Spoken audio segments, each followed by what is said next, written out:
Hi and hello everyone. This is the SK headquarters live from Cologne and Berlin from our practice facility. We have with us Coach Lucas.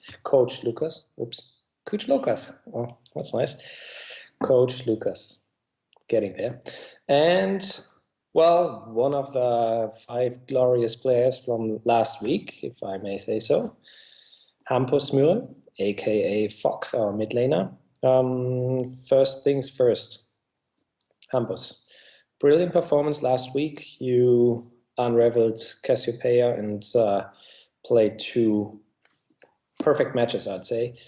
Was it easy because everybody was stepping up in those games, or were you especially prepared to use that champ and roll over your opponents? I was really confident in like my Cassiopeia pick, but it also felt like smoother because everyone played better in general, like all five. Going into those two matches specifically, I think there was one moment in the Unicorns of Love match, which was very chaotic, very hectic. Was it them pressuring their playstyle, very aggressive playstyle on you guys that made this game look that chaotic? I think it was, more our mistakes. Like we failed recall once, and they got like Baron from it because they killed one of us with like low HP, and then the game got really hard from that. So I don't think they played like exceptionally well. It was like more like we did too many mistakes. Speaking of exceptional moments, you're in your base with the back against the wall, and all of a sudden, Freddy explodes and ramps the Yeah. opponents to the side. And was that the turning point? I think definitely like after the Nash, like the Baron, it was really hard for us, and then that moment we came back, like when we got the Wombo combo off. Great. The match against Rocket seemed more organized, seemed less stressed for you guys. You seemed more calm, and there seemed to be a game plan, and you just rolled it out. Am I right? Yeah, we did less major errors, like we didn't do too many mistakes, so it was like way better game for us in general than the Unicorns game. Okay. Lucas, how much do you think those two wins, or like the first win, was needed to get this team in a situation where they could show their real strength? I think it's always very important if you have a losing streak to win a game after all, because it gives you like so much confidence back and the ability that you don't go into champion select and into briefing and preparation with a mindset of fear. So the first win is always very important. But the first win actually from a tactical point of view was kind of messy, whereas the game against Rocket, I would say, was a rather clean victory. Although we had from time to time not really a plan what to do in what instances.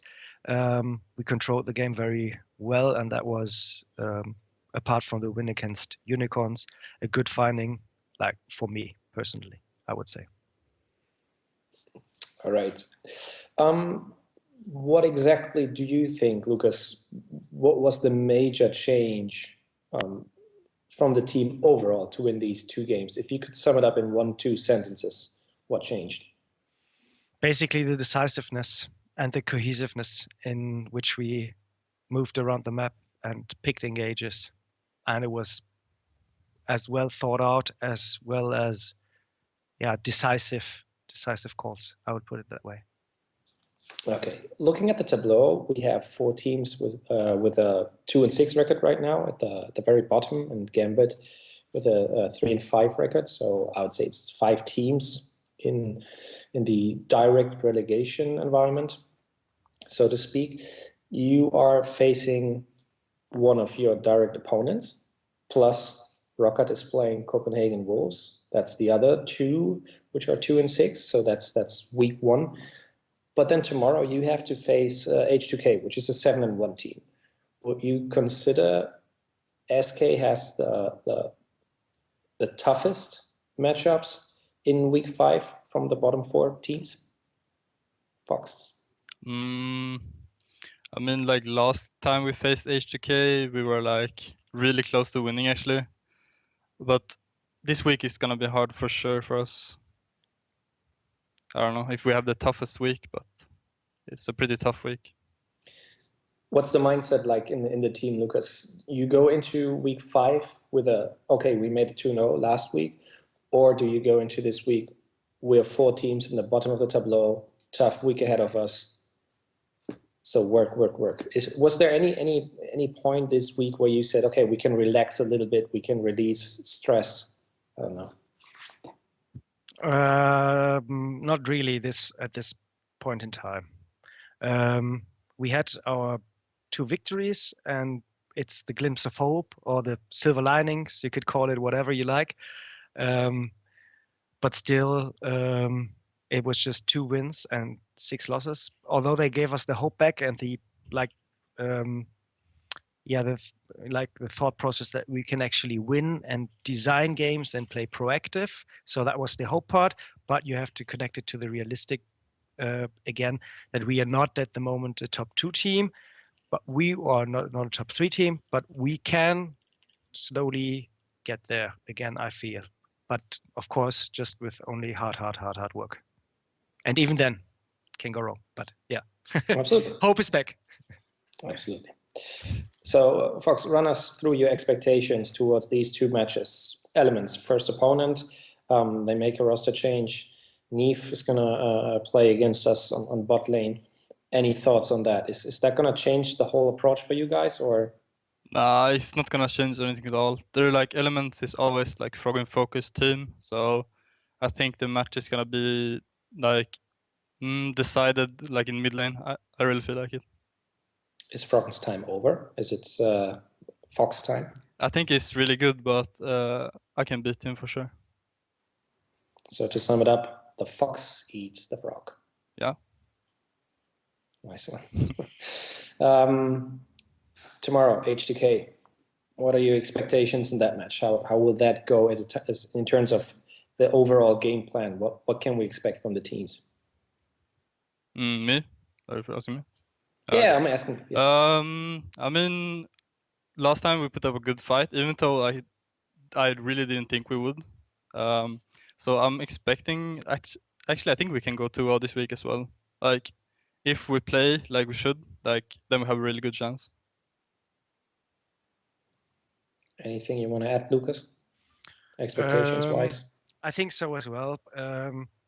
The positive side of the that the season has gone on for a while, that you now can see patterns in which actually teams like to play, and because we are a more strategic-minded team, at least that's my perception, we now have a little bit of data and the impression how they want to play, and so our strategy will be more of a well thought out process compared to the first weeks where everybody just a little bit randomly plays the game as they explore it themselves. But now you can see after 4 weeks patterns and prioritizations of picks and how they work together, and have an idea how you tailor your strategy around it. So I feel personally, with the addition of our analyst in here, that our preparation can be better. If it will be better, we will see. But at least we've got ideas how to beat, I think, both teams. If this works out, we will see. But we have ideas. Great, thanks. Fox, list us the top 3 mid laners EU to face. Like, who are your strongest opponents? People want to know. I'm stating questions that the fans have. Oh my god. I'm curious as well. What you say to that? It's different from scrims and like actual LCS actually. Should I say for the LCS or should I say from scrims? The question reads EU LCS, so we stick with LCS. Hardest opponents. I think that the most random to face is Pepinero, because he's like the most aggressive player ever. So you never know like if he's just gonna all in you randomly. Other than that, if I have to pick top 3 or whatever. I don't know, because I don't really feel like I have troubles versus anyone, you know.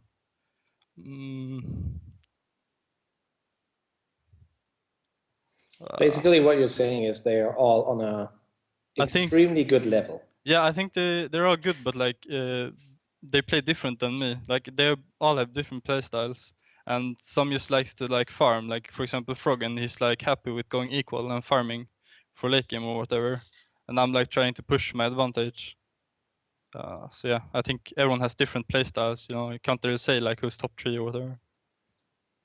All right, Lucas. Here's a special hello from Laquist. Your personal fan has arrived in the Twitch chat. Giving you two a moment of silence. That's it. What I'm supposed to answer to that? No, I'm just a polite guy, and I'm passing along that he or she is here now with us. Oh, so we have my first fan, I guess.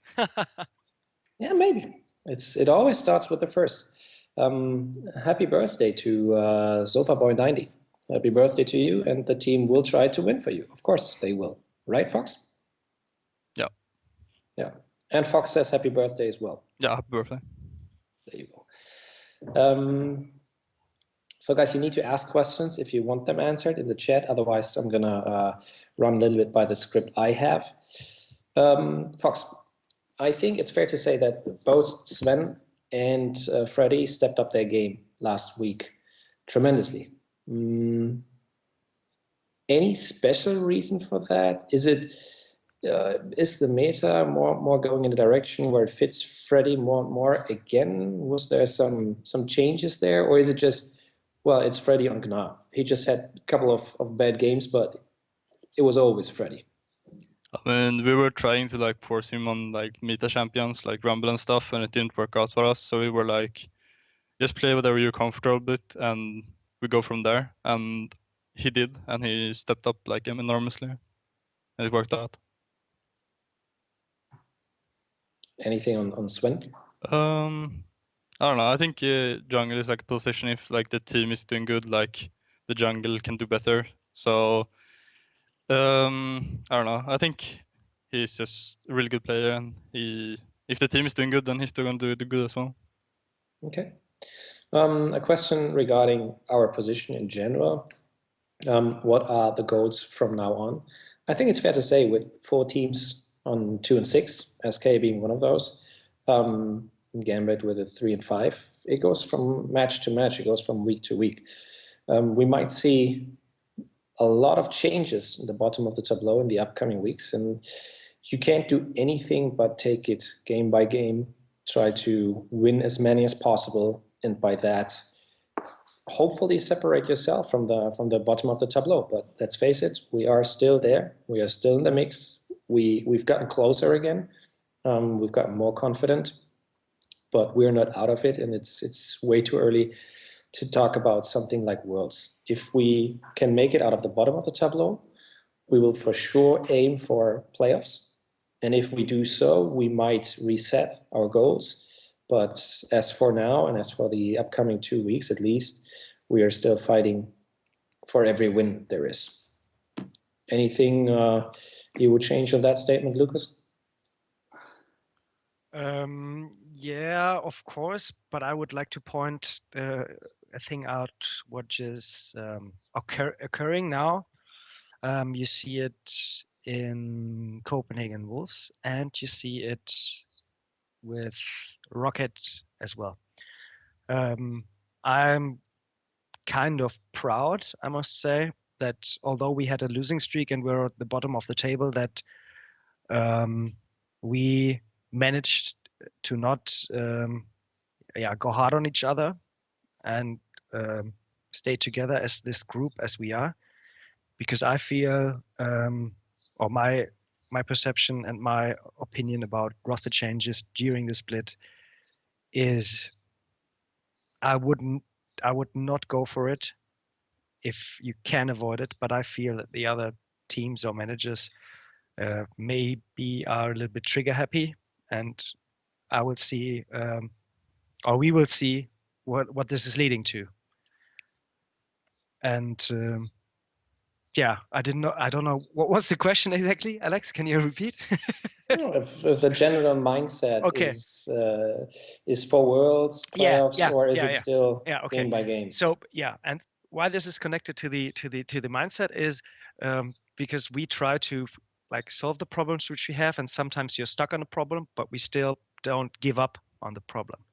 And if you're too early in that mindset that you want to replace somebody, or that you like whatever want to solve the problem on another approach, then you basically do not solve the problem, you kick out the problem. This is my perception. And now that we've like drawn together again and have won 2 games, I feel this can really be a catalyst for a good working atmosphere and a good like working environment and stuff. And this is, I hope this is growing. And if this continues on growing and we are good on a tactical dimension as well, tactical, strategical, then of course we can make it into playoffs.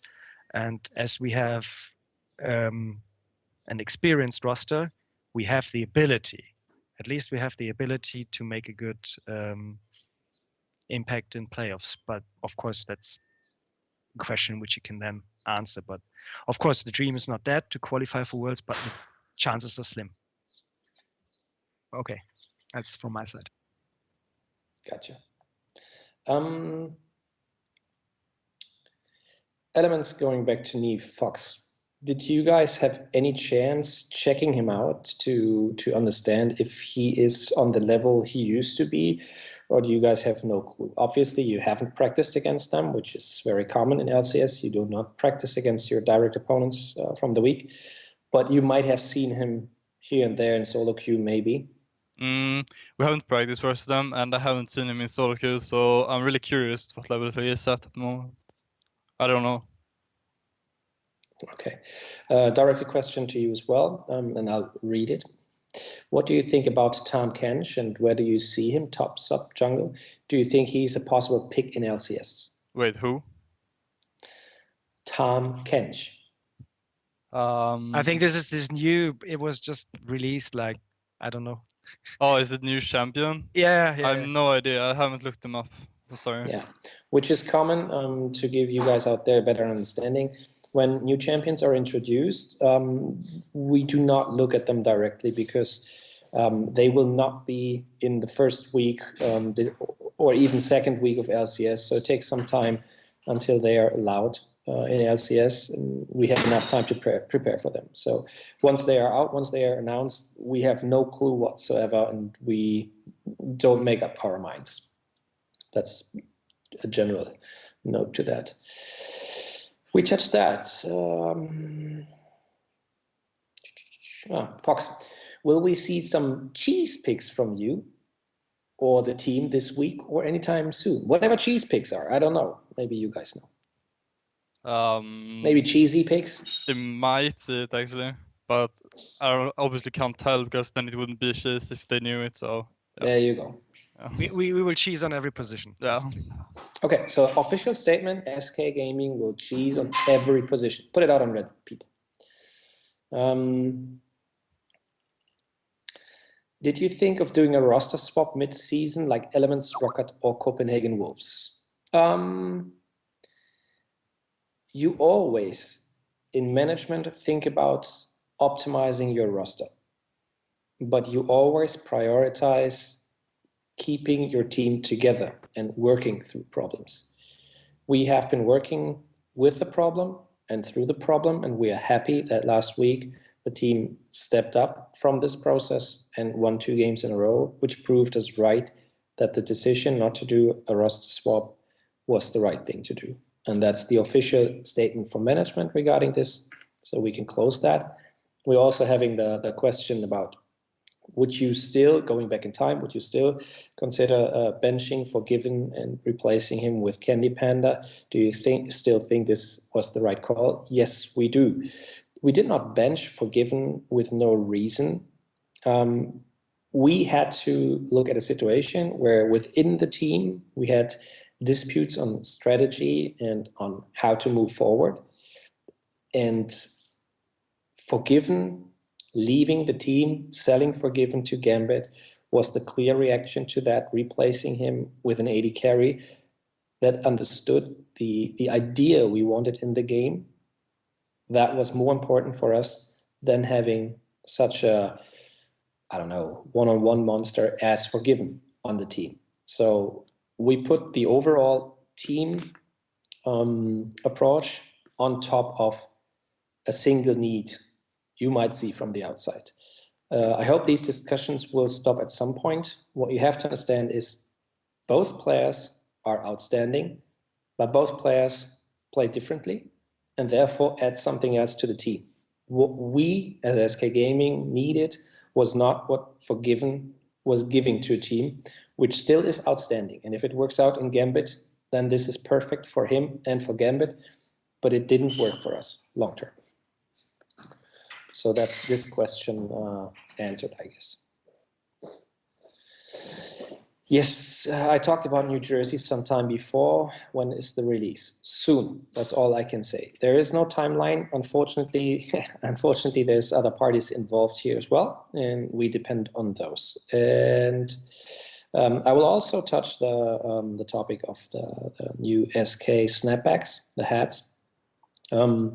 They are in Germany already, and we are making sure to ship them to our warehouse, which is in the UK. And once we did that, we will inform you guys. So I think it's a question of probably a week, maybe two, until they go on sale, because this question keeps on popping up all the time. And again, the AD carry position, I'll address that as well. Would you rather have Freeze? Freeze as an AD carry is more like Forgiven.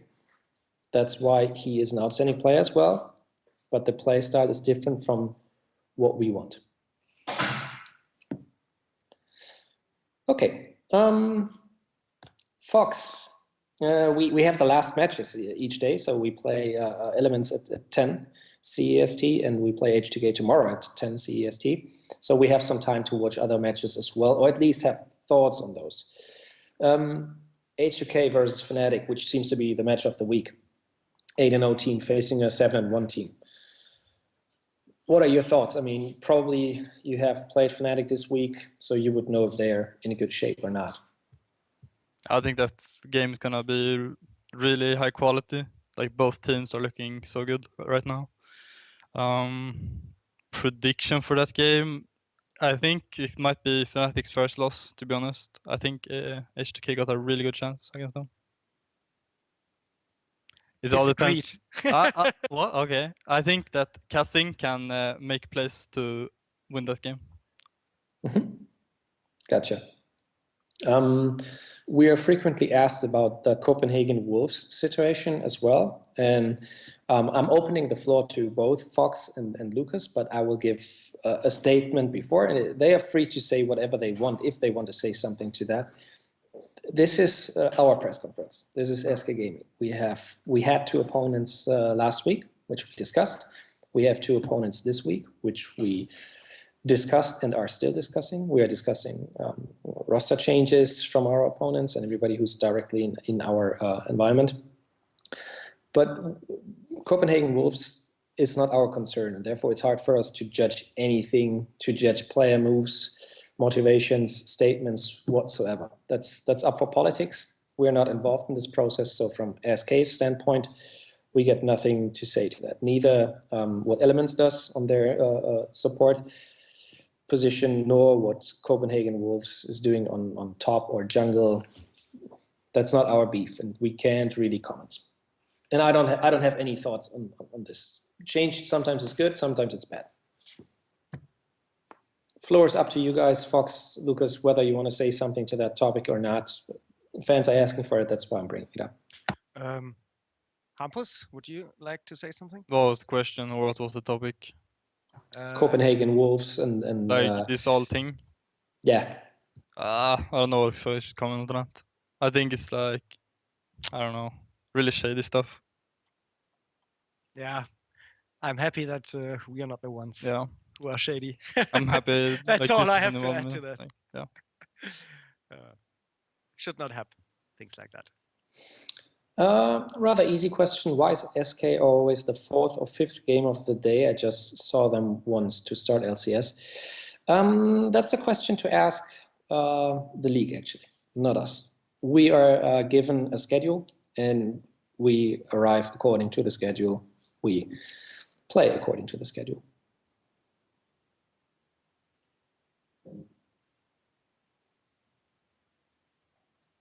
Good question. When is SK Gaming getting a real coach?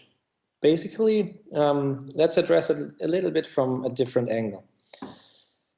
We have actually 5 coaches, maybe 6 coaches on this team. The players are extremely good in analyzing what they do. And this is due to a process that Lucas installed when he started with SK Gaming. We have a very good environment of talking with each other about the games, about strategies, about mistakes, about opportunities, weaknesses, whatever it is. And therefore, our coach, Lucas, is running this process less from a knowledge and analytical standpoint. He does have that, but that's not his main focus. His main focus is to get the best out of this team. And that's why we think he is a real coach in what we do. He brings the strength of all players into a team approach, and that team approach works usually. Didn't work in the first 3 weeks, but then again, it's still a game. You still have opponents, and you will lose. That's not the point. But his work is beyond what you people discuss. It doesn't matter what rank he is. It is more about the process that he runs and how he runs the process and what material he has. That's the official SK statement, and I'm quite sure that Lucas has to add something to this as well. Well, if I look back on my own career, I have been playing video games since I can basically think. Started with the Sega Mega Drive. I'm 30 now, and I played StarCraft 1 pretty competitively. Was German champion and stuff. So I've got a lot of background, and Counter-Strike as well. Before League of Legends ever happened, before Warcraft happened, before Dota happened, I played Dota as well. So of course I'm not into this detailish. Like, I don't know about if that item has changed by 1.5%, or if this matchup is a 40-60 matchup or a 30-70 matchup, or which jungler synergizes well with the top lane compared to all other top laners in a 2v2. Of course, I don't know that. But you don't have to know that to be a good coach. This is the approach, and basically no coach in the entire universe can do that. That would mean that the coach basically doesn't coach, but on the other side decides everything. And you don't want to have this as a general working process. It's always presented as this, if the coach with his expertise can judge everything and analyze everything. But to be honest, that's not a good coach. A good coach listens to the players and crafts with the team together what is the plan. So everybody can contribute and everybody feels accepted and everybody feels respected, and you generally build up something together because you work together. And if I would say you do this, it's not smart to do, it's not wise to do. But yeah, so my approach is a little bit different, and I would not say that it's a weakness. I would call it a strength.